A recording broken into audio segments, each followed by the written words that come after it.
بسم الله الرحمن الرحيم. الرحمن علم القرآن.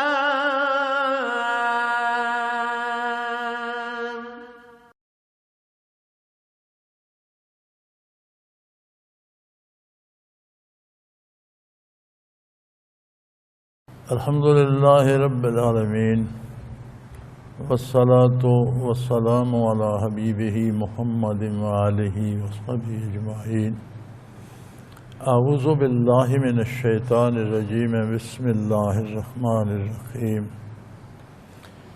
انا فتحنا لك فتحا مبینا لیغفر لك اللہ ما تقدم من ذنبك وما تأخر ويتم نعمته عليك ويهديك صراطا مستقيما وينصرك الله نصرا عزيزا. هو الذي ينزل السكينة في قلوب المؤمنين ليزدادوا إيمانا مع إيمانهم ولله جنود السماوات والأرض وكان الله عليما حكيما.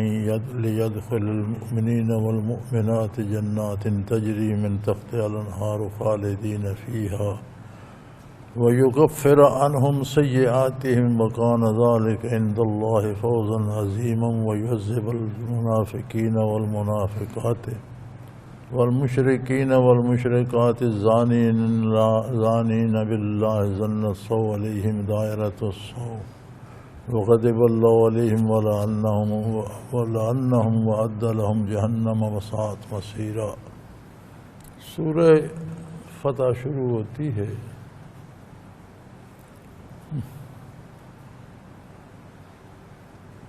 یہ ان صورتوں میں شمار ہوتی ہے جو مدینہ منورہ میں بعد از ہجرت نازل ہوئیں.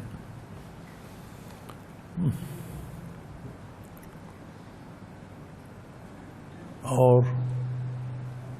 صلح حدیبیہ پر اس کا نزول ہوا. حدیبیہ کا مقام جو پرانی سڑک جدہ سے مکہ مکرمہ جاتی تھی اس وقت تو یہ سنگل روڈز ہوتی تھی، وہی راستہ تھا، حدیبیہ سے گزر کر جاتی تھی. ہم نے حدیبیہ کی زیارت بھی کی تھی. پھر بعد میں یہ بڑی سڑکیں بن گئیں، موٹر وے بن گئیں اور وہ شارٹیسٹ روٹ انہوں نے کیے. ورنہ مدینہ منورہ جاتے ہوئے بدر سے گزر ہوتا تھا اور مکہ مکرمہ جاتے ہوئے حدیبیہ سے. مختصراً واقعہ یہ ہوا کہ نبی علیہ السلام نے خواب میں دیکھا، اس کا تذکرہ بھی قرآن کریم میں موجود ہے کہ آپ مکہ مکرمہ تشریف لے گئے اور عمرہ فرمایا اور سر منڈوائے، بعض نے حلق کرایا اور قربانی کی. تو آپ صلی اللہ علیہ وآلہ وسلم نے اپنا خواب بیان فرمایا تو صحابہ کرام کو بھی شوق ہوا. خود حضور صلی اللہ علیہ وسلم کو حرم پاک سے اور بیت اللہ شریف سے عشق تھا، عشق کی حد تک محبت تھی، صحابہ کرام کو بھی تھی. تو سب نے عرض کی کہ آپ کا خواب تو وہی الہی ہے، تو عمرے کے لیے جانا چاہیے. چنانچہ سن 6 ہجری میں ہجرت کے 6 سال حضور اکرم صلی اللہ علیہ وآلہ وسلم نے ارادہ فرما لیا اور ساتھ 1400 صحابہ کرام رضوان اللہ علیہ مجمعین تیار ہو گئے. اسلحہ میں ہر ایک کے پاس صرف تلواریں تھیں. تلوار تو ایک عام ایسی شے تھی جو ہر وقت ہاتھ میں رکھتا تھا، دوسرا کوئی اسلحہ یا اہتمام جنگ نہ تھا. تو آپ صلی اللہ علیہ وسلم روانہ ہوئے. راستے میں حضرت حرم پر سب نے احرام بھی باندھ لیے. اہل مکہ کو بھی اطلاع ہوئی کہ حضور مکہ مکرمہ تشریف لانا چاہتے ہیں، تو انہوں نے اس میں اپنی بڑی سبکی محسوس کی کہ اتنی جنگوں اور لڑائیوں کے بعد پھر اگر آپ آئیں اور آپ کے صحابہ کرام آئیں اور طواف کریں چلے جائیں تو ہمارے لیے تو لوگ سوچیں گے کہ ہم دب گئے یا ہم کمزور ہو گئے، لہذا انہوں نے روکنے کی تیاری کر لی۔ اہل مکہ بھی تھے، اہل طائف بھی ان میں شامل ہو گئے، تو ایک لشکر بنا کر جب آپ صلی اللہ علیہ وسلم حدیبیہ کے مقام پر پہنچے تو پتہ چلا کہ آگے اہل مکہ کا لشکر خیمہ زن ہے اور وہ داخلے سے روک رہے ہیں۔ حضور اکرم صلی اللہ علیہ وسلم نے انہیں پیغام بھیجا، اپنا خادم بھیجا کہ بھئی ہم جنگ کے ارادے سے نہیں آئے، حرم میں داخلہ تو ساری دنیا کے لیے عام ہے، کوئی اس میں تمہاری دوستی شرط نہیں، ویسے بھی جو قبائل دوست ہیں یا دشمن ہیں تو حرم میں تو سب آتے ہیں، تو ہم حرم کی حاضری کے لیے آ رہے ہیں، عمرہ کریں گے، طواف کریں گے، قربانی کریں گے اور چلے جائیں گے۔ لیکن وہ اس پہ بضد رہے کہ ہم آپ کو حرم میں داخل نہیں ہونے دیں گے، مکہ کی حدود میں نہیں جانے دیں گے۔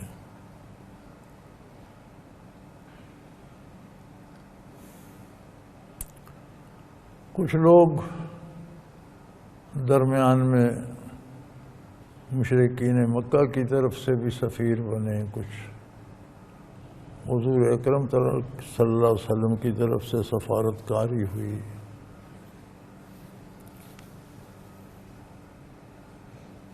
بالآخر نبی علیہ الصلوۃ والسلام نے حضرت عثمان رضی اللہ تعالی عنہ کو مکہ مکرمہ روانہ فرمایا کہ وہاں جا کر رؤسائے شہر سے بات کریں،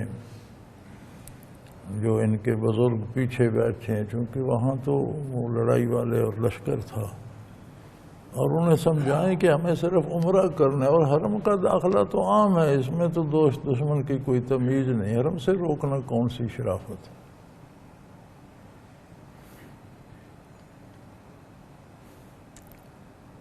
وہ مکہ مکرمہ تشریف لے گئے۔ ایک صاحب نے جو بعد میں مشرف و اسلام ہو گئے تھے، انہیں اپنی پناہ میں لے کر سرداروں سے ملاقات کرائی، لیکن کسی نے نہ مانا، بلکہ انہیں یہ دعوت دی گئی کہ آپ آ تو گئے ہیں، مکہ مکرمہ پہنچ گئے ہیں، تو آپ عمرہ کر لیں، طواف کر لیں، سعی کر لیں، اپنی قربانی کریں۔ تو انہوں نے فرمایا کہ اگر آپ لوگوں نے نبی کریم صلی اللہ علیہ وسلم کو عمرے سے روک دیا تو میں عمرہ نہیں کروں گا۔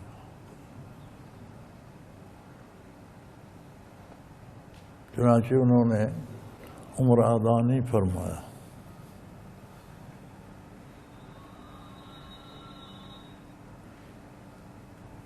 حالانکہ عمرہ تو اللہ کی عبادت تھی، لیکن یہاں سے یہ پتہ چلتا ہے کہ عبادت صرف وہی ہے جو حضور کی اتباع میں کی جائے۔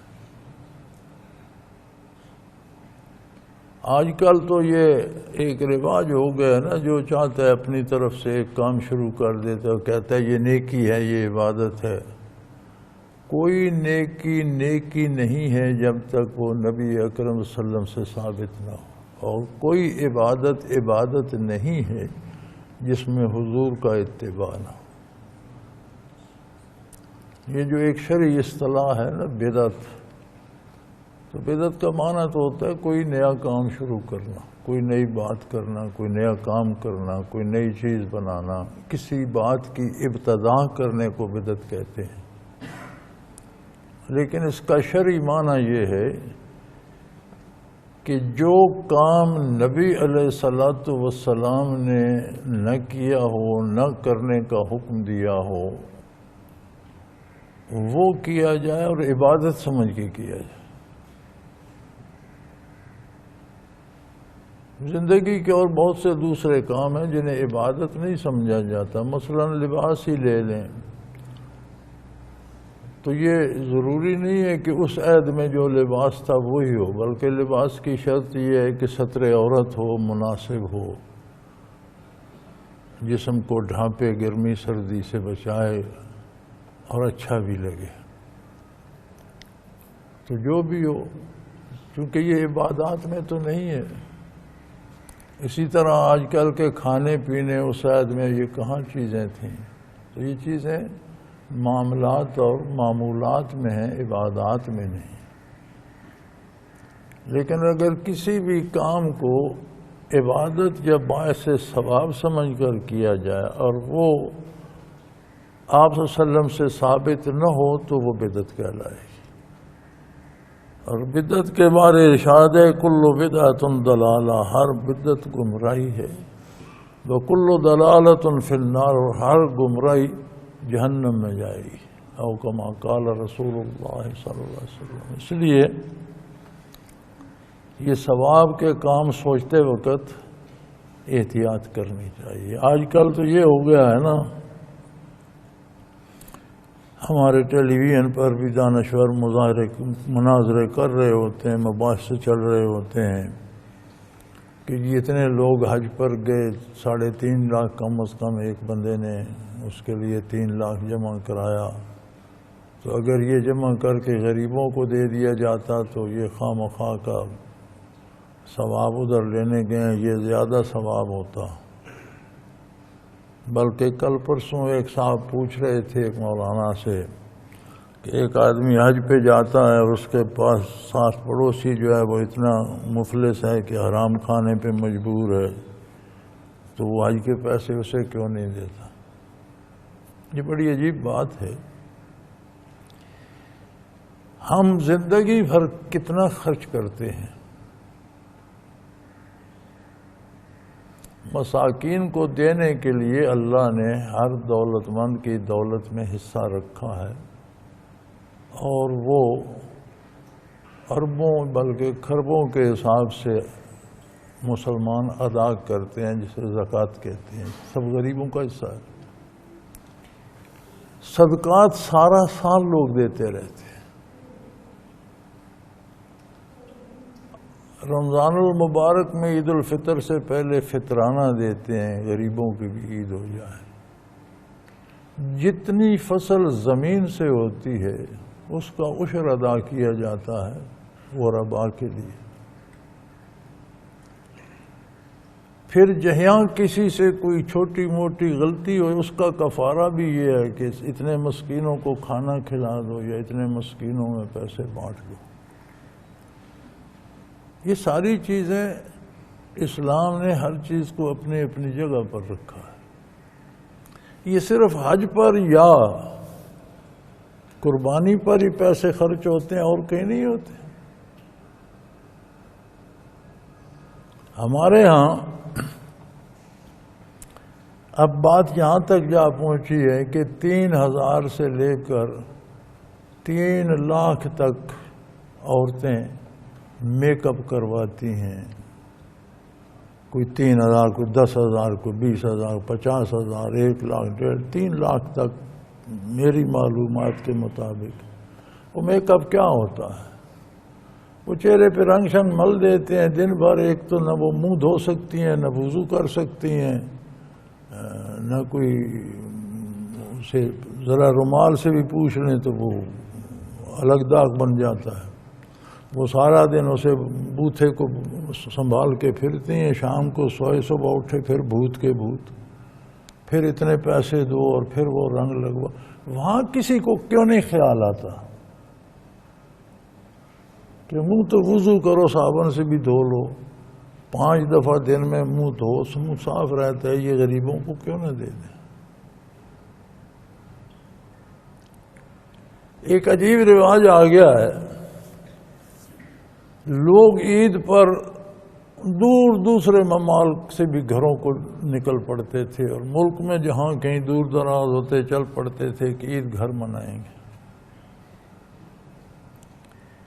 اب میں دیکھ رہا تھا کہ خواتین اور بچے بھی مردوں کے ساتھ عید کے دن کھانا باہر کھا رہے ہیں ہوٹلوں پر. کتنوں کی خبریں آئیں، کوئی دیر جا مرا، کوئی کہیں جا مرا، گاڑی کے ایکسیڈنٹ ہو گیا، بچے مر گئے، بیوی مر گئی، خود مر گیا یا زخمی ہو گئے. عید میں لوگ باہر سے گھروں کو آتے تھے، یہ گھروں سے ساروں کو لے کر لد پڑے، کوئی واپس آ گئے، کوئی مارے. کیا فائدہ ہوا؟ یہ جو آپ عید پر سیر کو غان جاتے ہیں، اس کے پیسے غریبوں کو کیوں نہیں دیتے؟ عید گھر منا لیں، اور وہ جو اخراجات وہاں، یہ تو کبھی کسی نے نہیں سوچا.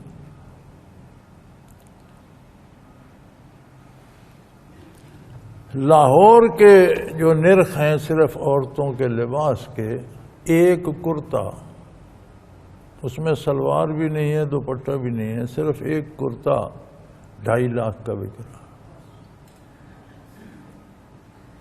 آپ جو 50 روپے یا 60 روپے کا کرتا بنا لیتے ہیں 12-15 روپے گز لے کر، وہ زیادہ چلتا ہے. اور 2.5 لاکھ والا تو جو 2.5 لاکھ کا خریدتے ہیں نا، یہ ایک دن پہنتے ہیں، پھر دوسرے دن کہتے ہیں اب یہ تو لوگوں نے دیکھ لیا کہ میں نے پہنے ہوئے، اب تو یہ پہننے کے قابل نہیں رہا. وہ 2.5 لاکھ غریبوں کو کیوں نہیں دیتے؟ جتنے ہمارے غیر ضروری اخراجات ہیں صرف وہ غریبوں کو دے دو. صرف حج کے پیسے غریبوں کو دے دو، قربانی نہ کرو، یہ غریبوں کو دے دو. اوپر سے اللہ حکمرانوں کو بھی ہدایت دے، ہم تو دعا ہی کر سکتے ہیں. پتہ نہیں کس نے یہ شوشہ چھوڑ دیا کہ جی وہ جو جانور کے قریب جائے گا اسے کانگو وائرس ہو جائے گا. وہ ظالم کے بچوں، ہمارے پاس تو ہمارا بینک بیلنس ہے ہی جانور. کاشتکار کا بینک بیلنس اس کا ٹکڑے زمین ہوتا ہے یا چند جانور.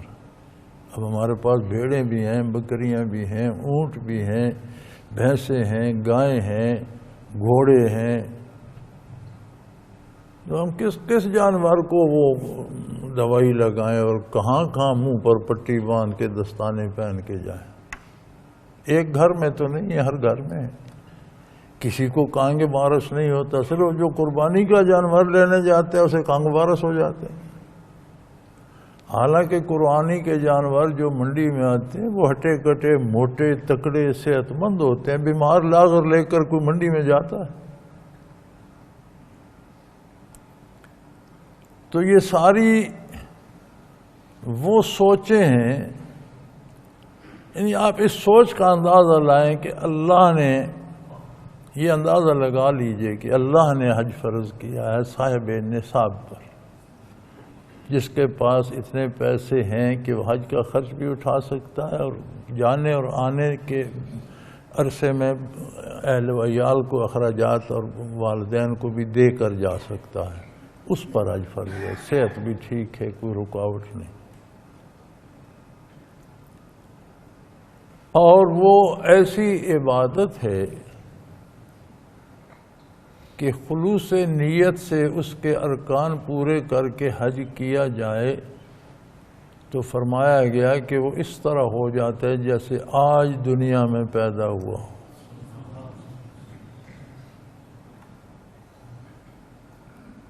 اسے بند کر دو.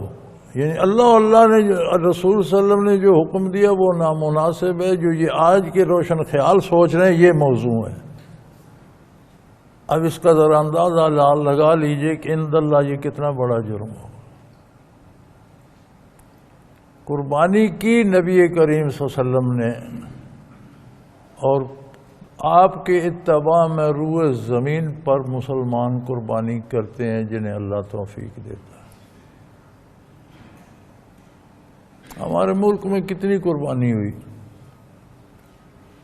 سرکاری اعداد و شمار تو کہتے ہیں جی 18 کروڑ ہیں، 17 کروڑ ہیں، کوئی 20 کہہ دیتا ہے. لیکن گزشتہ 18 سال سے 20 سال سے مردم شماری نہیں ہوئی. 18-20 سال میں جو لوگ ملٹی پلائی ہوئے ان کا کوئی پتہ نہیں. پھر جو مردم شماری بھی ہوتی ہے تو شہروں میں جو ہوتی ہے اس میں بے شمار خانہ بدوش، جھگیوں والے، کچی آبادیوں والے رہ جاتے ہیں. اب یہ کہتے ہیں 1.5 کروڑ کی آبادی ہے کراچی، لیکن اگر جا کر اندازہ کیا جائے کم از کم 4 کروڑ ہے۔ یہ جو 18 کروڑ بتاتے ہیں یہ 22-23 کروڑ سے زیادہ ہے۔ اگلے دن فگر بتا رہے تھے کہ 74,94,000 قربانیاں ہوئی ہیں، چلو 75 لاکھ کر لو، تو 24 کروڑ میں سے 1 کروڑ قربانی تو نہیں ہوئی، 1.25 کروڑ ہوئی ہے۔ آپ وہ بھی بند کر دینا چاہتے ہیں کہ یہ پیسے غریبوں کو دے دو، یہ آپ اپنے میک اپ کے پیسے، یہ روزانہ گاڑیوں کے پیسے، یہ ہوٹلوں کے پیسے، یہ عیاشی کے پیسے۔ یہ ہندوستانی آرمی چیف جو سابقہ تھا، ریٹائر ہو گیا، اس پر کسی نے سوال کیا پاکستانی نے کہ کشمیر میں اتنی فوج 7-8 لاکھ آپ نے رکھی ہوئی ہے، 7 لاکھ 8 لاکھ فوج کا راشن، وردی، تنخواہیں، اسلحہ، بارود، تو بڑا خرچ ہے، تو یہ کیسے پورا ہوتا ہے؟ اس نے کہا یہ خرچہ آپ لوگ اٹھاتے ہیں، پاکستانی اٹھاتے ہیں، ہم تو نہیں کرتے۔ ہم کیسے اٹھاتے ہیں؟ اس نے کہا ہمیں حکومت نے جو پیسہ آتا ہے ہندوستانی فلموں سے جو پاکستانی دیکھتے ہیں، اس کا جو پیسہ آتا ہے وہ ہمیں کشمیر میں فوجی اخراجات کے لیے دے دیتے ہیں، اور وہ اتنا ہے کہ ہم سے تو وہ ختم نہیں ہوتا۔ اس نے کہا یہ کشمیر میں فوج تم پاکستانیوں نے رکھی ہوئی ہے، اور اب بھی کل پرسوں بتا رہے تھے کہ جی نئی فلموں کے لیے 8-10 دن پہلے کی ایڈوانس بکنگ ہو گئی ہے، سینمے کے ٹکٹ کی قیمت انہوں نے 2 گنا کر دی ہے، پھر بھی لوگ دھڑا دھڑ خرید رہے ہیں، مرد عورتیں قطاروں میں دھکے کھا رہے ہیں۔ تو وہاں غریب بھول جاتے ہیں، وہاں کیوں غریب یاد نہیں آتے؟ جہاں اللہ کے رسول کا حکم ہے وہاں آپ کو غریب یاد آ جاتے ہیں۔ کیا غریب اللہ کی مخلوق نہیں ہے؟ اللہ کے اسلام نے تو غریبوں کے لیے کتنے حقوق رکھے، کتنی تاکید کی ہے۔ تو عبادات کو اپنی عقل کے مطابق ڈھالنا یہ کفر ہے۔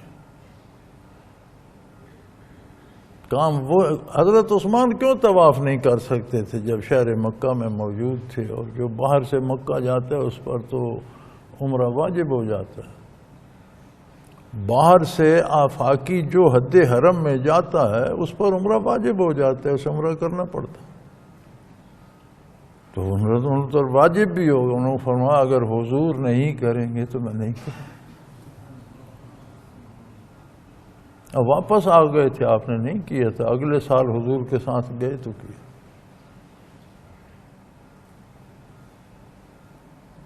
تو عبادات میں یہ خیال رہے کہ عبادت اطاعت کے لیے ہے، بحث و تمیز کے لیے اور نئی ایجادات کے لیے نہیں ہے، اور اس میں شرط ہے اللہ کے رسول کے منشا کے مطابق ہو، حکم کے مطابق ہو، اطاعت ہو۔ یہاں حدیبیہ میں یہ خبر اڑ گئی کہ حضرت عثمان رضی اللہ عنہ کو شہید کر دیا گیا، کیونکہ واپس تو آ نہیں سکے تھے، کوئی جواب نہیں پہنچا تھا۔ تو نبی علیہ الصلوۃ والسلام کو بہت دکھ ہوا، اور آپ نے جو لوگ وہاں موجود تھے 1400 صحابہ کرام، ان سے موت پر بیعت لی۔ حدیبیہ میں پہلی دفعہ موت پر بیعت لی، کہ موت پر بیعت یہ تھی کہ ہم ٹکرائیں گے اہل مکہ سے، لڑیں گے، اور اگر مارے گئے تو آخری آدمی آخری تلوار تک لڑے گا، نہ کوئی بھاگے گا نہ کوئی صلح کرے گا۔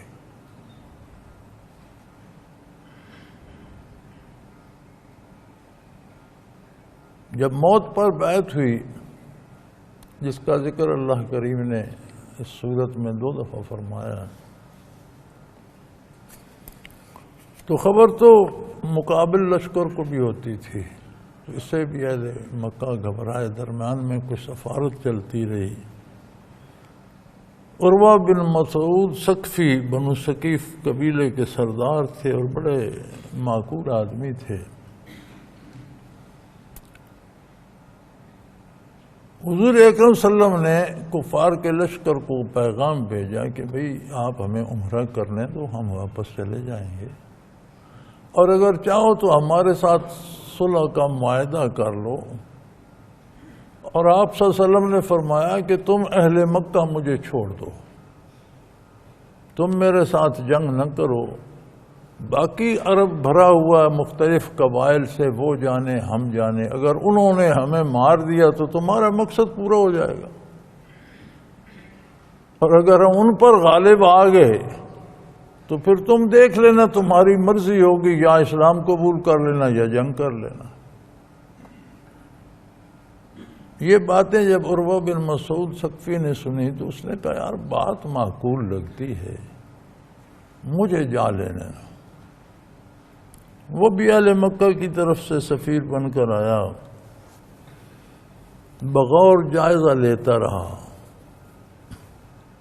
اس نے دیکھا کہ بارگاہ رسالت میں صحابہ ایسے بیٹھتے ہیں جیسے وہ پتھر کے بت ہوں،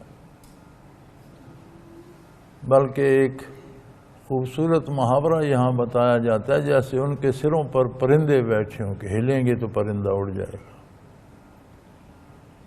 حضور لب مبارک اگر تھوک مبارک پھینکتے ہیں تو زمین پر کوئی نہیں جانے دیتا، کوئی نہ کوئی ہاتھ پہ لے لیتا ہے اور اسے چہرے پہ اور بازوؤں پہ جسم پہ مل دیتا ہے۔ وہ بازل ایرانی نے اسے منظوم کیا ہے نا حملہ حیدری میں، محمد جو انداز لاب دہن براں آب خون میں کنند انجمن گیرند و مالند و بردست و رو وزاں آب تازہ کنند آب رو، کہ وہ تو ہاتھ پہ لے لیتے ہیں اور مل کے چہرے پہ ملتے ہیں، اور وہ سمجھتے ہیں کہ اس سے ہمارے چہرے پہ نور آئے گا، یہ ہماری آبرو کا سبب ہے۔ حضور جب وضو فرماتے ہیں تو ایک قطرہ پانی کا نیچے کوئی نہیں جانے دیتا، ہاتھوں پہ لیتے ہیں، منہوں پہ ملتے ہیں، چہروں پہ ملتے ہیں، سروں پہ جسم پہ مل لیتے ہیں۔ جب حضور لب مبارک وہاں کرتے ہیں تو پن ڈراپ سائلنس ہو جاتی ہے، کوئی چوں نہیں کرتا خاموش۔ تو وہ جب واپس گیا تو اس نے اہل مکہ سے کہا کہ تم مجھے جانتے ہو، میں بڑے بڑے شہنشاہوں کے درباروں میں گیا ہوں اور بادشاہی امراء اور ان کے آداب اور قواعد اور شاہی دربار اور روبداب دیکھے، لیکن جو محبت، جو ادب، جو کرینہ محمد رسول اللہ کے غلام ہوا وہ میں نے کہیں نہیں دیکھا۔ اہل مکہ کا ایک خیال یہ بھی تھا کہ یہ 1400 لوگ کسی ایک قبیلے یا ایک خاندان کے نہیں ہیں، مختلف خاندان، ان کا قول تھا مختلف ماؤں کے بیٹے ہیں، بھاگ جائیں گے ایک دوسرے کو چھوڑ کر۔ اس نے کہا ناممکن، یہ 1400 کے 1400 آپ کے قدموں میں شہید ہو جائیں گے، اس لیے بہتر ہے کہ یا تم انہیں عمرہ کرنے دو، اگر اس میں تمہاری ضد ہے تو پھر ان سے معاہدہ کر لو، تیسرا کوئی راستہ نہیں ہے۔ لڑو گے تو تباہ ہو جاؤ گے، تم بھاگو گے ان میں سے کوئی نہیں بھاگے گا۔ اس دوران کچھ حالات سخت بھی ہو گئے۔ حضرت خالد سیف اللہ رضی اللہ تعالی عنہ اہل مکہ کی طرف سے لشکر کے سالار تھے، وہ بھی بڑے تیز فن حرب کے ماہر آدمی مانے جاتے تھے۔ حضور صلی اللہ علیہ وسلم نے بھی ایک دستہ، پہلا دستہ متعین فرما دیا ایک صحابی کی سرکردگی میں کہ تم اگر حضرت عثمان شہید ہو گئے تو تم جنگ کی ابتدا کرو گے۔ دریں سنا زور کا وقت ہو گیا، حضور اکرم صلی اللہ علیہ وسلم نے امامت فرمائی اور صحابہ کرام نے زور کی نماز ادا کی، تو حضرت خالد دیکھتے رہے، انہوں نے کہا ہم نے موقع ضائع کر دیا۔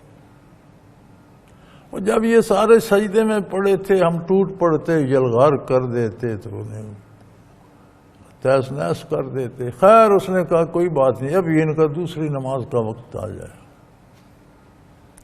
اسی وقت یہ حکم بھی نازل ہوا صلاۃ الخوف کا کہ کافر چاہتے ہیں آپ سارے نماز میں مصروف ہوں تو آپ پر ہلا بول دیں. آپ جب نماز پڑھاتے ہیں تو آدھے لوگ آپ کے ساتھ 2 رکعت پڑھیں، آدھے محاذ پہ ڈٹے رہیں، اور 2 رکعت پڑھ کر پھر وہ محاذ پہ چلے جائیں اور دوسرے آ کر آپ کے ساتھ 2 رکعت پڑھ لیں تو ان غازیوں کی 2 رکعت بھی 4 شمار ہو جائیں گی. یہ حکم وہیں نازل ہوا. بالآخر بات یہی پہنچی کہ معاہدہ کیا جائے،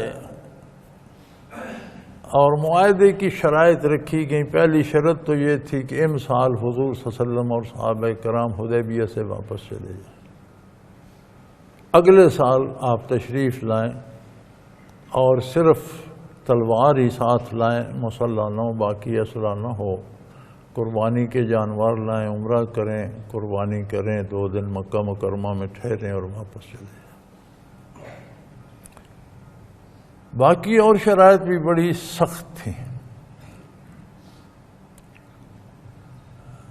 جن میں ایک بنیادی شرط یہ بھی تھی، ایک اچھی بات کہ 10 سال اہل مکہ اور اہل مدینہ کے درمیان، مسلمانوں کے درمیان جنگ نہیں ہوگی، نہ مسلمان حملہ کریں گے نہ اہل مکہ کریں گے،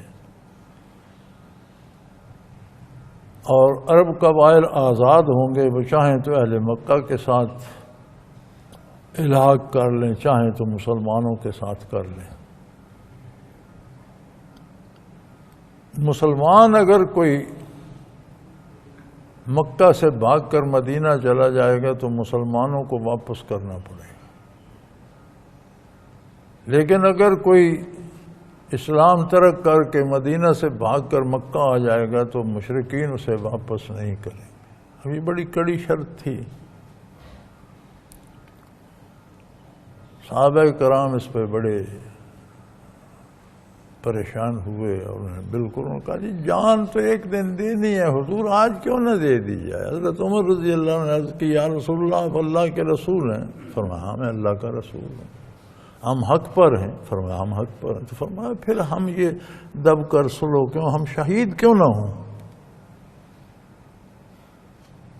لیکن حضور نے وہ سلو قبول فرمائی جس میں بظاہر مسلمانوں نے بڑی دب کر سلو کی تھی، بلکہ ابو جندل نامی ایک شخص جو تھے مسلمان ہو گئے. مکہ مکرمہ میں ان کا والد طاقتور امیر آدمی تھا، اس نے انہیں قید کر دیا، سزائیں ویزائیں دیتا تھا. وہ بھاگ کر حدیبیہ پہنچ گئے تو شرط کا امتحان تو وہیں آ گیا. حضور علیہ وسلم نے فرمایا ابو جندل صبر کرو، اللہ کریم راستے کھول دے گا، تم آزاد ہو جاؤ گے، تھوڑا اور صبر کرو. آپ نے واپس کر دیا. معاہدہ لکھا گیا. یہاں سفیروں کے، کاتبوں کے، صحابہ کرام کے اسماء گرامی ہیں جو اس وقت مجھے میرے ذہن میں نہیں رہتے، میرا وہ ذہن کام بھی نہیں کر رہا کچھ بیماری کی وجہ سے. تو جو صاحب بھی نقل فرمائیں وہ اسرار التنزیل سے دیکھ کر اسماء گرامی لکھ لیں. معاہدہ لکھنے کا وقت آ گیا. لکھا گیا بسم اللہ الرحمن الرحیم. اہل مکہ کی طرف سے جو نمائندہ تھا اس نے کہا جی ہم ان چیزوں کو نہیں جانتے، رحمان رحیم کون ہے یہ ہمارے علم میں نہیں ہے، تو جو ہمارا رواج ہے وہ لکھا جائے بسمک اللہم. حضرت علی کرم اللہ وجہ الکریم لکھنے والے تھے. نبی کریم نے فرمایا یار بسم اللہ الرحمن الرحیم جو ہے مٹا دو، اس کی جگہ وہ لکھ دو بسمک اللہم. آگے حضور نے لکھوایا کہ یہ محمد الرسول اللہ کی طرف سے فلاں کے درمیان. تو انہوں نے پھر اعتراض کر دیا کہ جی ہم اگر آپ کو اللہ کا رسول مان لیں تو جھگڑا کس بات کا. تو یہ آپ محمد بن عبداللہ لکھیں اور ہمارا لکھیں محمد الرسول اللہ، تو اگر ہم مان لیں تو پھر معاہدے کیا دو، پھر تو جھگڑا ہی ختم ہو گیا. آپ صلی اللہ علیہ وسلم نے فرمایا علی کاٹ دو. انہوں نے عرض کی یا رسول اللہ میں نے لکھ تو دیا ہے، کاٹنے کی جرات میری تو نہیں. میں نہیں مٹا سکتا۔ نبی علیہ الصلوۃ والسلام نے اپنے دستے شفقت سے مٹا دیا، اور یہ معجزہ تھا کہ آپ لکھنا پڑھنا نہیں جانتے، لیکن وہاں آپ نے اپنا نام نامی اس دن لکھا محمد بن عبداللہ کی طرف سے۔ یہ آپ سے سلف کا معجزہ تھا کہ آپ نے وہاں لکھ دیا۔ بے شمار معجزات کا ظہور ہوا۔ کنویں بنے ہوئے تھے پانی کے، جس میں پانی تھا وہ مشرکین نے قبضہ کر لیا۔ مسلمانوں کے قریب جو کیمپ کے حصے میں آیا اس میں کنواں تو تھا، لیکن معمولی پانی رستا رہتا تھا اور ذخیرہ بھی نہیں ہوتا تھا، بھرنے کے قابل پانی نکالنے کا نہیں تھا۔ حضور صلی اللہ علیہ وسلم کو عرض کی گئی، آپ نے فرمایا، آپ نے کلی کر کے لعاب دہن دیا کہ یہ اس کنویں میں پھینک دو اور میرا تیر اس میں گاڑ دو۔ اللہ کریم کی شان، اتنا اس میں پانی آیا کہ وہ اوپر تک لبالب بھر گیا، اور تمام صحابہ کرام نے اوپر سے بیٹھ کر برتن بھرے۔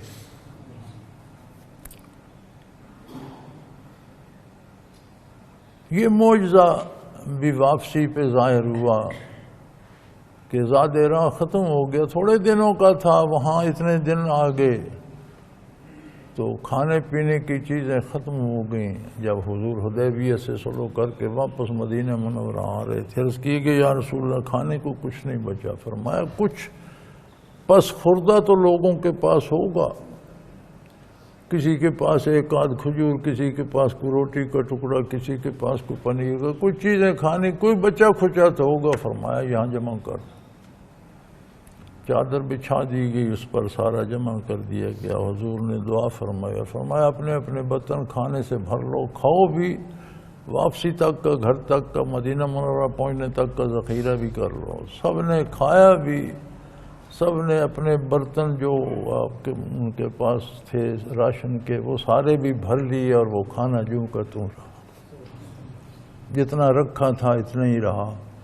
سارے لشکر نے کھا بھی لیا، سب نے اپنے ذخیرے کے جو تھے وہ بھی بھر لیے۔ تو اس طرح کے بے شمار معجزات کا ظہور بھی ہوا۔ صلح ہو گئی، شرط یہ ٹھہری کہ 10 سال اہل مکہ اور مسلمانوں کے درمیان جنگ نہیں ہوگی۔ صحابہ کرام کو بڑا دکھ تھا۔ آپ نے فرمایا سر منڈا دو، قربانیاں یہیں کر دو، احرام کھول دو، تو کوئی تیار نہیں ہو رہا تھا۔ چنانچہ حضور اکرم صلی اللہ علیہ وسلم نے پہلے اپنا بال کٹوائے، بال مبارک کٹوائے، قربانی کرنے کا حکم دیا۔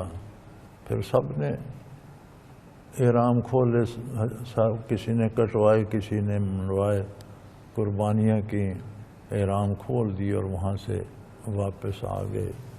تو بظاہر اتنی دب کر صلح ہوئی تھی کہ مشرکین بڑے بغلے بجا رہے تھے کہ مسلمانوں کو شکست ہو گیا، ہم نے عمرہ بھی نہیں کرنے دیا، اور شرائط صلح بڑی سخت اور اپنی مرضی سے رکھی۔ اللہ کریم نے سورہ فتح نازل فرمایا، انا فتحنا لک فتحا مبینا، ہم نے آپ کے لیے بہت بڑی اور واضح اور روشن فتح جسے دنیا تسلیم کرے گی وہ کر۔ صحابہ کرام پریشان تھے کہ ہمیں شکست ہو رہی ہے۔ اللہ نے فرمایا میں نے تو اپنے حبیب کو فتح دی۔ اب دنیا میں ہوتا کچھ ہے، لیکن اس کا جو آخری نتیجہ نکلتا ہے وہ کچھ اور ہوتا ہے۔ بعض باتیں ہمیں ناپسندیدہ ہوتی ہیں لیکن نتیجتاً وہ مفید ثابت ہوتی ہیں، بعض باتیں ہمیں پسندیدہ اور بڑی پیاری لگتی ہیں، نتیجتاً رسوائی ہوتی ہے، خرابی ہوتی ہے، نقصان ہوتا ہے۔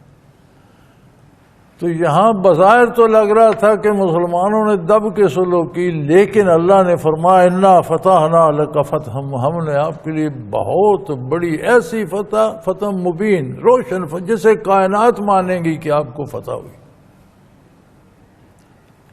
اور واقعی نتیجے کے اعتبار سے ایسا ہوا، جب حضور واپس تشریف لائے تو آپ خیبر تشریف لے گئے اور خیبر فتح ہو گیا، بے شمار مال غنیمت بھی مسلمانوں کو آیا اور یہود کی سازشیں بھی ختم ہو گئیں۔ پھر قبائل عرب میں سے جب امن قائم ہو گیا تو بے شمار قبائل کے وفد آئے اور انہوں نے کچھ نے اسلام قبول کر لیا جو خوش نصیب تھے، جنہوں نے اسلام قبول نہیں کیا انہوں نے صلح کے معاہدے کر لیے کہ ہم جزیہ دیں گے، ٹیکس دیں گے، ہمیں سہولتیں دی جائیں۔ تو یہ کام 2 سال ہوتا رہا۔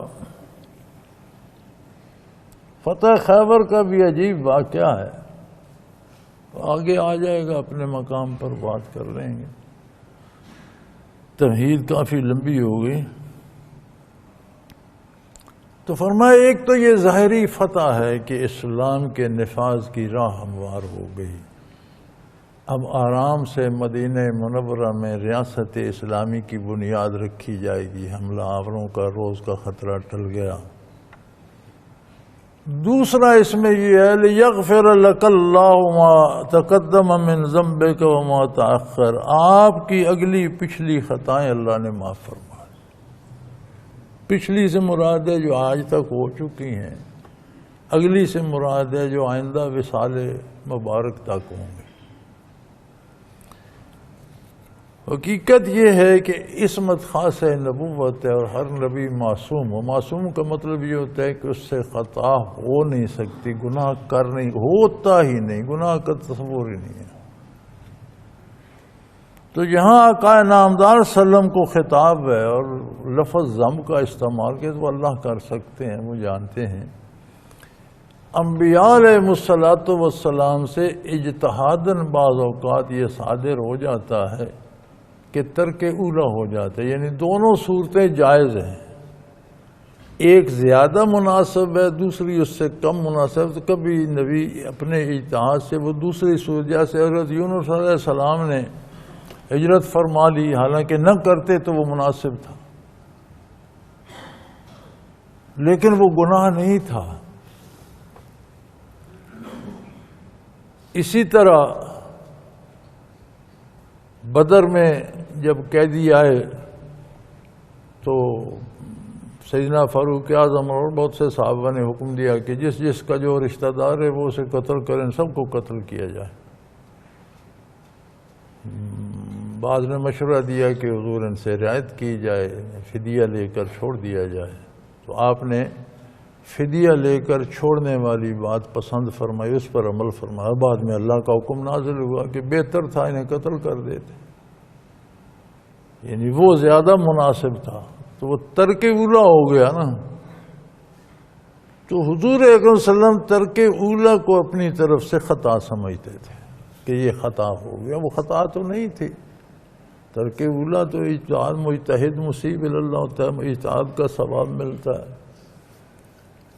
تو ان کا ذکر کیا گیا ہے کہ اس طرح کا جو کام آپ سے جس میں ترک اولا کا صدور ہو گیا، اگر پہلے ہو گیا یا آئندہ ہو جائے، سب معاف۔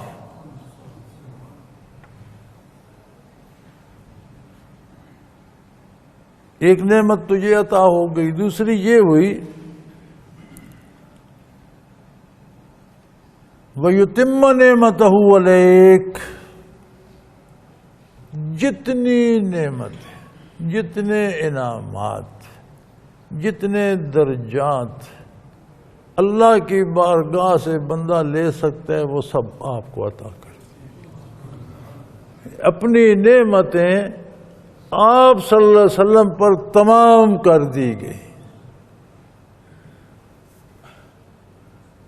آپ کا ارشاد ہے صلی اللہ علیہ وسلم انما انا قاسم واللہ یؤتی، او کما قال رسول اللہ صلی اللہ علیہ وسلم کہ میں تو بانٹنے پر ہوں، تقسیم کرنے والا ہوں، قاسم ہوں، اللہ عطا کیے جا رہا ہے، میں بانٹ رہا ہوں، دینے والا رب جلیل ہے، میں بانٹ رہا ہوں۔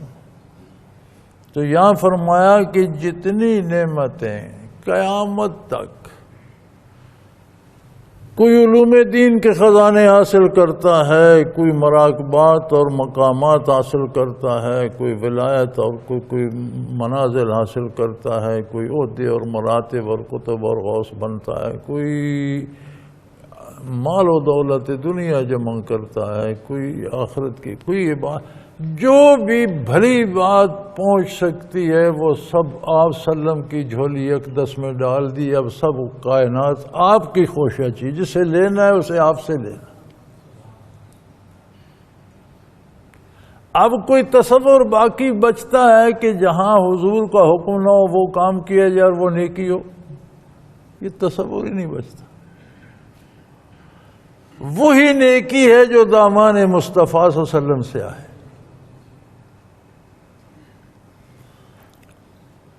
وَيَهْدِيَكَ صِرَاطًا مُسْتَقِيمًا، اور آپ کو سیدھے راستے پر چلا دے. نبی تو ہوتے ہی ہادی و مہدی ہے، شروع سے سیدھے راستے پر ہوتا ہے. یہاں صراط مستقیمہ سے مراد یہ ہے کہ جو آپ چاہتے ہیں صحیح کھری اسلامی ریاست بھی بن جائے، اس میں اسلام کا نفاذ بھی ہو جائے، لوگ اس پر عمل کرنے میں بھی آزاد ہوں، اور کسی کا کھٹکا اور خدشہ بھی نہ رہے، کوئی رخنہ اندازی اور دخل اندازی کرنے والا بھی نہ رہے، کوئی حملہ آور بھی باقی نہ رہے، کوئی خوف، کوئی خطرہ، کوئی رکاوٹ.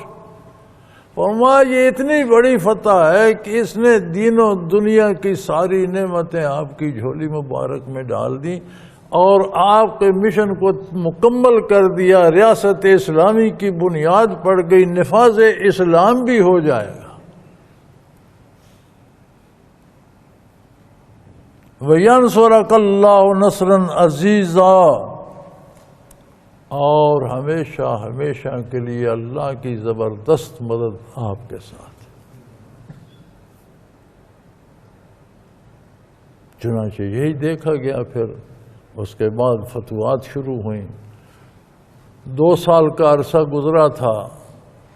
اس میں حکمرانوں کو بین الاقوامی طور پر حضور نے نامہ مبارک بھیجے. اسی عرصے میں دعوت دی گئی. بعض جو خوش نصیب تھے وہ مسلمان ہوئے. کچھ ایسے تھے جنہوں نے اسلام قبول نہ کیا لیکن احترام کیا. ایک بدبخت ایسا تھا خسرو پرویز، جس نے آپ کے قاصد کو بھی شہید کر دیا اور نامہ مبارک پھاڑ کر پھینک دیا. اب تو یہاں ہر بندے کا نام پرویز نظر آتا ہے مجھے. اور مزے کی بات یہ محمد پرویز، محمد صلی اللہ علیہ وسلم کا تو پرویز دشمن تھا. جب آپ صلی اللہ علیہ وسلم تک اطلاع پہنچی کہ اس نے آپ کا نام مبارک پھاڑ دیا تو آپ نے فرمایا اللہم مزق ملکہ کل ممزق، اس نے میرا خط پھاڑا ہے، اللہ اس کی بادشاہی کے ٹکڑے کر دے جس طرح خط کے ٹکڑے. چنانچہ اسے اس کے بیٹے شیرویا نے قتل کر دیا. خود حکمران بنا، زہر کھا کے، غلطی سے زہر کھا بیٹھا، وہ زہر کھا کے مر گیا. وہ ایک عورت کو حکمران بنایا گیا. وہ حضور صلی اللہ علیہ وسلم کو اطلاع ہوئی تو فرمایا جس ملک کی سربراہ عورت ہوگی اس ملک کا کوئی فائدہ نہیں ہوگا، وہ ملک کبھی مستفید نہیں ہو سکتا، فائدے میں نہیں جا سکتا. چنانچہ رفتہ رفتہ پھر مسلمانوں کے ہاتھوں سارا ایران فتح ہو گیا، ان کا نام و نشان مٹ گیا. اور یہ ایران کی وہ ریاست تھی، اس کے بارے لکھتے ہیں مورخ کہ نوح علیہ السلام کے بعد جب دنیا میں آبادی ہوئی تو جو پہلی حکومت بنی وہ ایران کی تھی. اور مسلمانوں کی فتح تک وہ مسلسل ایک ہی خاندان میں آ رہی تھی. اور یہ آتش پرست تھے. اور یہ ایک تو یہ سمندر ہوتا ہے نا، یہ پانی کا ذخیرہ جو ہے، تو ایک میم پر زبر ہے، سمندر ہوتا ہے. سمندر ایک کیڑا ہوتا ہے، وہ آگ میں پیدا ہوتا ہے اور کم از کم 10,000 سال آگ جلتی رہے تو اس میں سمندر کیڑے پیدا ہو جاتے. دنیا میں اس کا وجود ایران کے آتشکدے میں پایا گیا. اتنی لمبی ریاست اور سلطنت آ رہی تھی اور بڑی مستحکم مضبوط، لو لشکر، دولت، مال، خزانے، قلعے، فوجیں.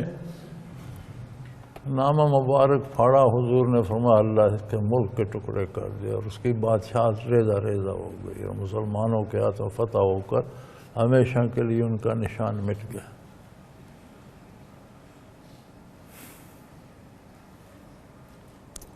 والذی انزل السکینۃ فی قلوب المؤمنین،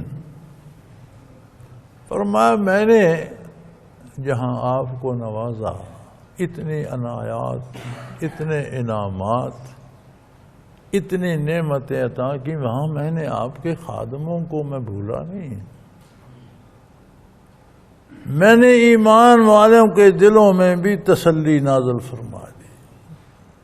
یہ تو کل 1400 بندے تھے، ادھر مکے والوں کا لشکر تو بہت بڑا تھا، بنو ثقیف بھی ان کے ساتھ مل گئے، وہ خود ایک پورا لشکر تھے، لیکن مسلمانوں پر گھبراہٹ نہیں آئی، فرمایا میں نے ان کے دل میں تسلی ڈال دی۔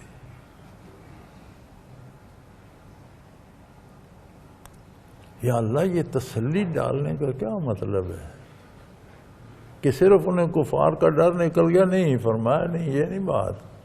جو سکینہ نازل فرمائی تھی اس کا کام یہ تھا لِيَزْدَادُوا إِيمَانًا مَعَ إِيمَانِهِمْ، وہ پہلے بھی ایماندار ہیں، پہلے ایمان رکھتے ہیں، لیکن اس نزول سکینہ سے ان کے ایمان اور بلند ہو گئے، بڑھ گئے، زیادہ ہو گئے، مضبوط ہو گئے۔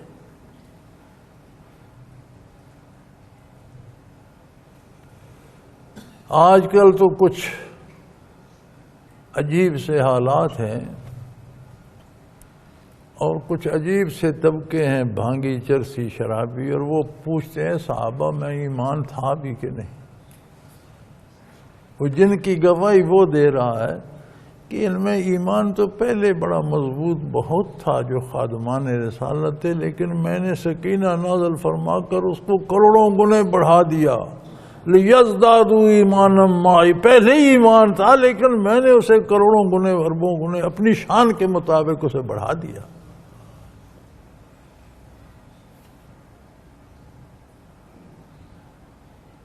وَلِلَّهِ جُنُودُ السَّمَاوَاتِ وَالْأَرْضِ، یہ مشرکین اور کفار اور غیر اسلامی طاقتیں کیا فوج لائیں گی؟ کائنات کے سارے لشکر تو اس کے قبضہ قدرت میں ہیں، یہ اس کے حبیب صلی اللہ علیہ وسلم اور اس کے دین کے خلاف کیا فوج لائیں گی؟ یہاں یار ایک سوال بڑا عجیب سا میرے دل میں آتا ہے کہ اللہ کریم اتباع رسالت پر ایمان کی زیادتی کی خبر بھی دے رہے ہیں، کہتے ہیں سارے زمین و آسمانی لشکر بھی میرے ہیں، میں لشکر بھیج کے مدد کر سکتا ہوں۔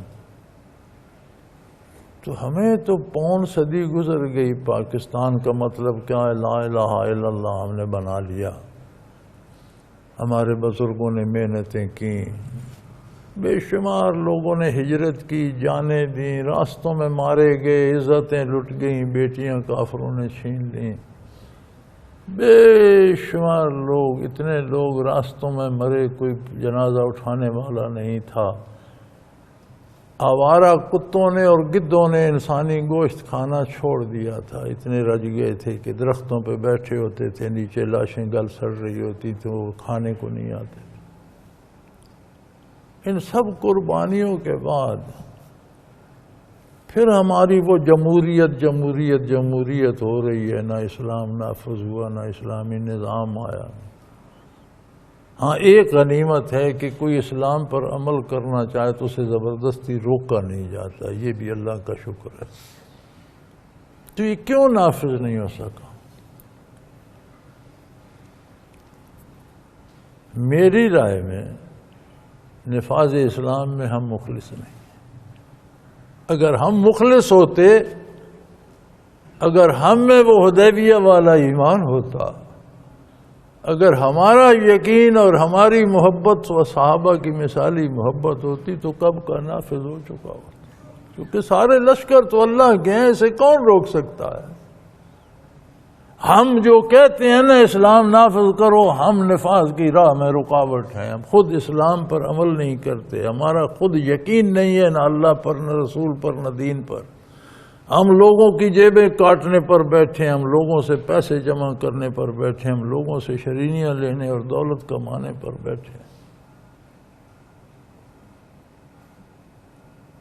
ہر بندہ نام دین کا لیتا ہے، کمانا دنیا چاہتا ہے، دین دین کر کے بھی دنیا بیان کروں گا، اتنے لاکھ دو گے تو میں تقریر کروں گا،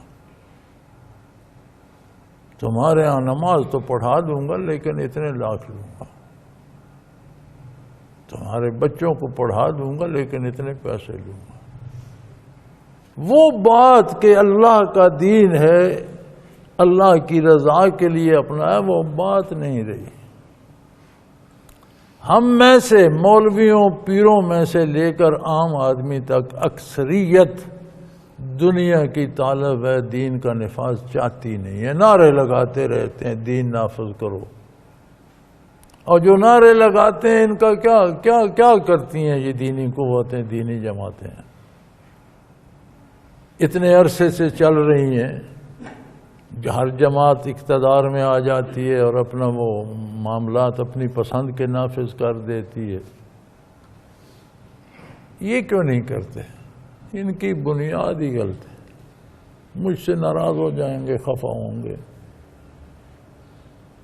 زکوٰۃ، صدقات، زمین کا عشر، قربانی کی کھالیں، یہ سیاسی مصرف کے لیے نہیں ہے، یہ غریبوں کا حق ہے. ہماری دینی جماعتیں یہ سارا مال جمع کر کے سیاست کرتی ہیں، تو بنیاد تو دین کی آپ نے ڈھا دی. آپ دین نافذ کیسے کریں گے؟ آپ کے کام کی بنیاد ہی دین کے خلاف ہے. اپنے گھر سے پیسے سیاست کے لیے دو، اپنے دوستوں سے ان کے ذاتی مال سے زکوٰۃ صدقات تو جانے دو جہاں اس کا مصرف غیر غرباء و مساکین پر جانے دو. تو جب بنیادی پتھر ہی ٹیڑھا ہے تو اس پر دیوار کہاں بنے گی اور مکان کہاں بنے گا؟ تو ہم اسلام کرتے رہتے ہیں، لیکن ہمیں مزہ دنیا میں آیا ہوا ہے، ہم آخرت کے طالب نہیں رہے. اللہ کریم کا احسان ہے مجھ پر، میں بڑا خطا کار اور گناہگار اور جاہل آدمی تھا. اللہ کریم نے احسان فرمایا. حضرت شیخ المکرم اللہ ان پر کروڑوں رحمتیں نازل فرمائے، ان کے ساتھ اللہ نے وابستہ کر دیا. مجھے اس شعبے میں 60 سال ہو گئے، لگ بھگ 60 کے قریب ہو گئے. مجھے حسرت ہوتی ہے، بے شمار دنیا میں اللہ نے بات پھیلائی، بے شمار لوگ ذکر کرتے ہیں، اللہ کا شکر ہے. رات کا ذکر یہاں ہوتا ہے، انٹرنیشنلی ہوتا ہے، آسٹریلیا سے امریکہ کے مغربی کنارے تک اور چین سے افریقہ تک ساتھی اس میں شریک ہوتے ہیں، الحمدللہ. لیکن ایک بات کی حسرت ہی رہی، ملاقات کے لیے آئیں، ای میل کریں یا خط بھیجیں، ہر بندے کا مسئلہ دنیا کا ہوتا ہے. کبھی کسی نے دین کے بارے میں مجھے لکھا. حسرت رہتی ہے کہ میں کوئی خط کھولتا تو وہ کوئی مسئلہ پوچھتا، میں کوئی خط کھولتا تو وہ ذکر کا طریقہ پوچھتا، کوئی ای میل کھولتا تو وہ بات کرتا نظر آتا کہ فلاں مراقبے کی کیا کیفیت ہے. ملنے آتے ہیں، سارا دن مصروف رہتا ہوں، کوئی تو آتا کہ جی اب 10 منٹ ذکر کرا دیں. ہم نے وہاں ساتھیوں کو بٹھا رکھا ہے کہ جو آئے اسے ذکر ضرور کرو، خود اس کے لیے کوئی نہیں آتا. یار اس قوم کو یہ نفاذ اسلام کے ساتھ مخلص ہے؟ نہیں ہے. اگر ہم چاہتے تو کب کا ہو چکا ہوتا. ہم چاہتے ہیں میں جو مرضی کروں دوسرے پر اسلام نافذ ہو جائے. سارا دن حکمرانوں پہ تنقید ہوتی ہے، ٹھیک ہے، حق ہے لوگوں کا تنقید کریں، لیکن تنقید کرنے والے کو یہ تو دیکھنا چاہیے کہ یہ کام خود تو نہیں کر رہے ہو. اگر خود بھی کر رہے ہو تو تنقید کا کیا فائدہ؟ وہ کسی کو لوگوں نے پکڑ لیا تھا نا، حکایات ہیں، حکایات بھی سبق آموز ہوتی ہیں. اور فیصلہ کیا کہ اسے سنگسار کر دو، پتھر مار مار کر اسے مار ڈالو۔ اس نے کہا بھائی ٹھیک ہے، مجھے تمہارا فیصلہ منظور ہے، یہ میں بیٹھا ہوں، تم مجھے مار کے پتھر مار ڈالو، لیکن میری ایک شرط میری بھی مانو۔ میں نے تمہارے کہنے پر موت قبول کر لی، تم میری بھی ایک بات مانو۔ کیا؟ اس نے کہا جس نے کبھی کوئی گناہ نہ کیا ہو نہ وہ مجھے پتھر مارے۔ مجھے تو گناہگار کر کے مار رہے ہو نا، تو جو خود گناہگار ہیں وہ مجھے کیوں مارے؟ ان کو تو خود مارنے چاہیے۔ وہ لوگ ماریں جو گناہ نہیں کرتے، تو کسی نے پتھر نہیں اٹھایا تھا۔ ہمارا یہی حال ہے۔ اللہ گواہ ہے، حسرت رہتی ہے کہ جو آتا ہے دنیا، جو آتا ہے دنیا، دنیا کا کوئی کیا کر لے گا یار؟ اس کا اپنا نظام ہے، بندے پیدا کرنا، مارنا، صحت دینا، بیماری دینا، رزق دینا، فراخی دینا، تنگے، یہ سارا اس کا اپنا نظام ہے، کوئی اس کا کیا کر لے گا؟ میں اور آپ ہم خادم ہیں بارگاہ رسالت پناہی کے، ہم کسی کو دے سکتے ہیں اگر، تو کوئی وہ لفظ، کوئی وہ حرف، کوئی وہ بات جو حضور صلی اللہ علیہ وسلم کی ہم تک پہنچی ہو وہ ہم آگے پہنچا دیں۔ ہم روپے نہیں دے سکتے، ہم صحت نہیں دے سکتے، ہم جائیدادیں نہیں دے سکتے، ہم ملازمتیں نہیں دے سکتے، ہم اولادیں پیدا نہیں کر، یہ اس کے کام ہے۔ وہ تم جانو، وہ جانو، اس سے بات کرو نا، کیوں وہاں شرم آتی ہے؟ تمہارا پروردگار نہیں ہے، تمہیں اس نے پیدا نہیں کیا، تمہیں روزی نہیں دے رہا، تمہیں بیوی بچے مال دولت عزت عہدے کس نے دیے ہیں؟ تو پھر کوئی مشکل بھی آ گئی ہے تو اس کا دروازہ کھلا کرو۔ ہمارا کام تو یہ ہے کہ اب آپ کو وہاں حاضری کا اور بات کرنے کا سلیقہ سکھا دیں، وہ ہم سے ضرور سیکھو، لیکن بات تو وہاں کرو۔ لیکن اللہ کی شان ہے، یہ حسرت ہی رہتی ہے۔ تو اگر ہم میں انفرادی طور پر یہ تبدیلی نہیں آتی کہ ہم دنیا تک کا تو چل ہی رہا ہے، کوئی دین کا بھی سوچیں۔ نمازیں پوری ہیں جی، پوری ہیں، ساری پڑھتے ہو جی، ساری پڑھتا ہوں۔ یار پتہ چلتا ہے تمہاری نمازیں چھوٹتی ہیں۔ ہاں جی فجر چھوٹ جاتی ہے، قضا کر لیتا ہوں۔ یہ کہاں پوری ہے یار؟ کلب نہیں چھوٹتا، دفتر نہیں چھوٹتا، دکان نہیں چھوٹتی، نماز ہی چھوٹتی ہے۔ او جی رات کو دیر سے سوئے تھے، یار الارم لگا لو، 15 منٹ کے لیے اٹھ کر وضو کرو، نماز پڑھ کے پھر سو جاؤ، کون روکتا ہے؟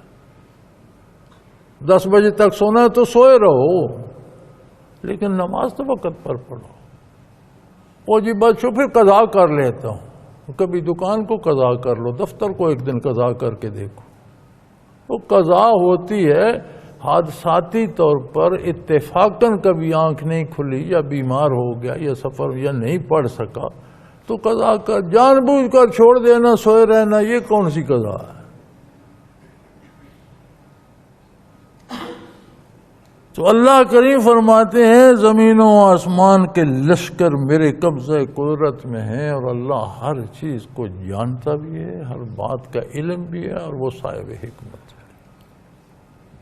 نفاذ اسلام مشکل نہیں ہے، ہمارا اسلام نافذ کرنے کا ارادہ نہیں ہے۔ اگر ہماری نیت، ہمارا ارادہ اکثریت میں وہ لوگ ہو جائیں نا پاکستان میں جو نفاذ اسلام چاہتے ہیں، تو ایک اقلیت روکتی بھی رہے اسلام نافذ ہو جائے گا، اللہ اس کے اسباب پیدا کر دے گا۔ لیکن دکھ آتا ہے اپنی مسلمانی پر کہ ہم دعوے تو کرتے ہیں لیکن طلب ہمارے اندر صرف دنیا کی ہے۔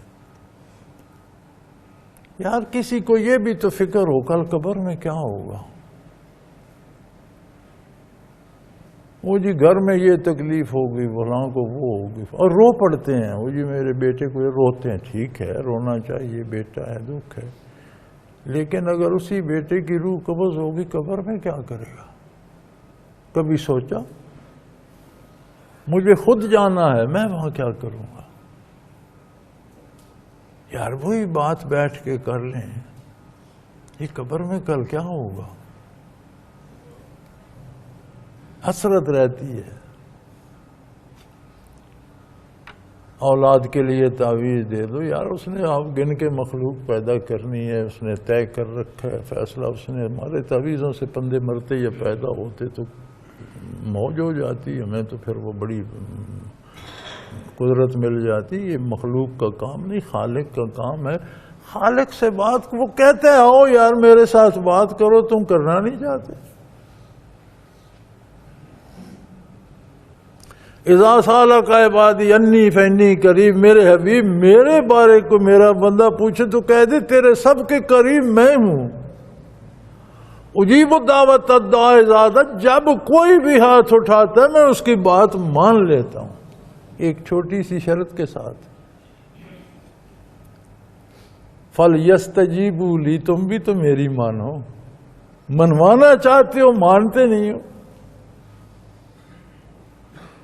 اذا سالا کے بعد انی، جب میرے بارے کو پوچھے میرے حبیب بتا دو انی قریب، تیرے سب سے قریب تر میں ہوں. اور میری رحمت کی وسعت یہ ہے کہ اجیب دعوت الداعی، جب کوئی دعا مانگتا ہے مجھ سے طلب کرتا ہے میں قبول کر لیتا ہوں، عطا کرتا ہوں، لیکن ایک چھوٹی سی شرط کے ساتھ. فَلْيَسْتَجِيبُوا لِي، تم بھی تو میری بات مانو. وَلْيُؤْمِنُوا بِي، مجھ پر پختہ ایمان لاؤ، لَعَلَّهُمْ يَرْشُدُونَ، تاکہ تمہاری باتیں بھی مانی جائیں. اب تم کفر کرو، ناشکری کرو، مجھ پر ایمان ہی نہیں رکھو تو میں تمہارا پابند ہوں کہ تمہاری باتیں مانتا رہوں. تو بات تو صاف ہے بھائی میاں، اپنا معاملہ خود رکھو، مزہ آ جائے.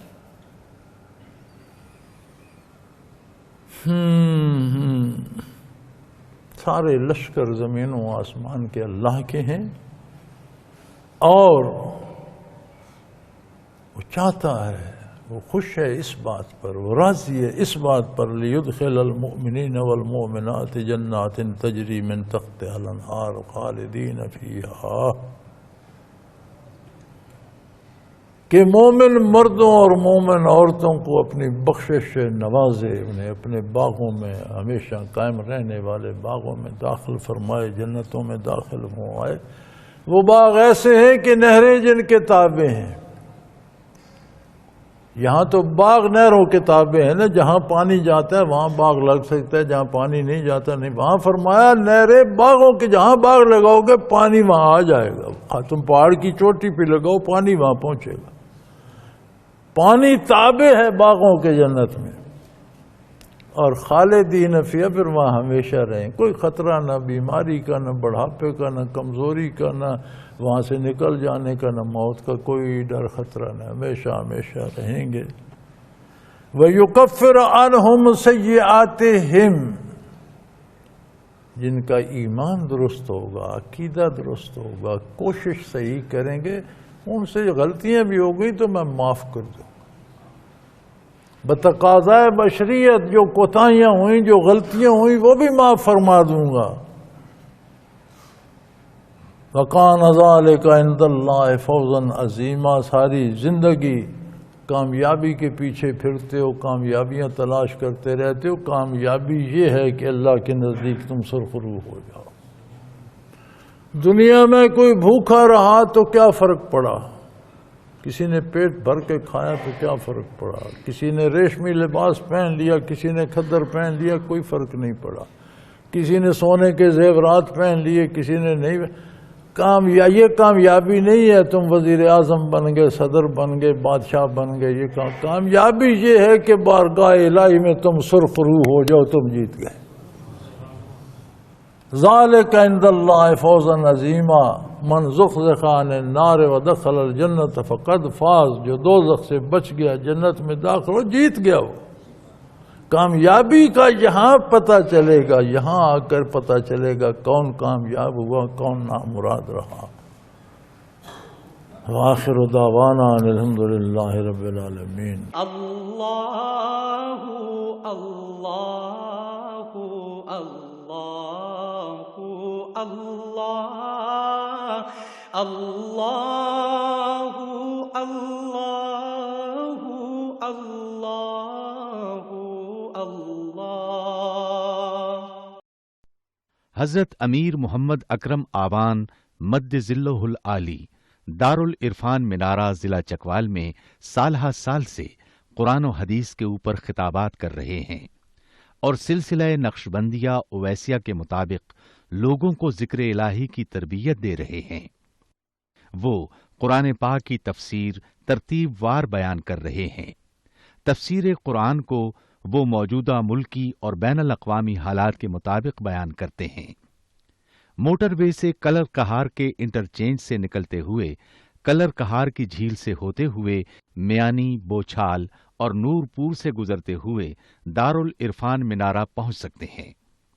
حضرت امیر محمد اکرم آوان نے بچیوں اور بچوں کی دینی اور دنیاوی تعلیم کے لیے سقارہ اکیڈمی کے نام سے ایک درسگاہ بھی قائم کی ہے، جس کا افتتاح ملک پاکستان کے صدر جنرل محمد ضیاء الحق نے اپنے دست مبارک سے کیا تھا۔ وہ تمام احباب جو اسلام کی طلب رکھتے ہیں ان سے گزارش ہے کہ دارالعرفان منارہ ضلع چکوال میں امیر محمد اکرم آوان صاحب کے خطابات سے مستفید ہوں۔ وہ ہر جمعے کو نماز سے پہلے بیان فرماتے ہیں۔ ہر ماہ کی پہلی اتوار کو ماہانہ اجتماع ہوتا ہے جس میں آپ خصوصی خطاب فرماتے ہیں اور پاکستان کے چاروں صوبوں سے احباب اس اجتماع میں شرکت کرتے ہیں۔ اس کے علاوہ یہاں سال میں 2 مرکزی اجتماعات بھی ہوتے ہیں، ایک رمضان المبارک میں اعتکاف کا اجتماع اور دوسرا جولائی اور اگست میں 40 دن کا اجتماع ہوتا ہے جس میں روحانی تربیت کی جاتی ہے۔ اپنا خون سیماب دے کر اتنا ہم کر جائیں گے، نام آقا کا چمن میں پھر رقم کر جائیں گے۔